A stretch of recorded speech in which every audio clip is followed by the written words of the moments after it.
இப்போ அப்படியே பரவலாக ஒரு கருத்து இருக்குது, தேர்ட் ஐ ஆக்டிவேஷன்.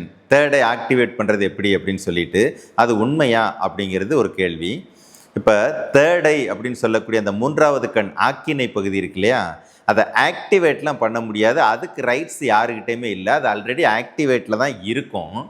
இப்போ மூணாவது கண் திறக்குது அப்படிங்கிறதும் பொய். மூணாவது கண் ஆல்ரெடி திறந்த நிலையில் தான் இருக்கும். மூணாவது கண்ணுன்னு சொல்லிட்டீங்கனாலே ஏற்கனவே 2 கண் இருக்குன்னு அர்த்தம். இது ஊனக்கண், உள்ள இருக்கிறது ஞானக்கண். ஊனக்கண்ணை மூடிட்டீங்க அப்படின்னா ஞானக்கண்ணை பார்க்கலாம், ஞானக்கண்ணை அனுபவிக்கலாம், அவ்வளவுதானே ஒழிய இந்த கண்ணை திறக்கிறது, கண்ணை ஆக்டிவேட் பண்ணுறதுங்கிறதெல்லாம் செய்ய முடியாது. மனுஷனுக்கு அந்த ரைட்ஸ் இருக்குல்ல, ஆல்ரெடி இறைவனே அதை ஆக்டிவேட் பண்ணி தான் நம்மளை அனுப்பிச்சி வச்சிருக்கிறாரு. இந்த 2 ஊனக்கண்ணையும் அடைக்கிறது அப்படின்னு அப்படி மூடிக்கிட்டால் மட்டும் பத்தாது.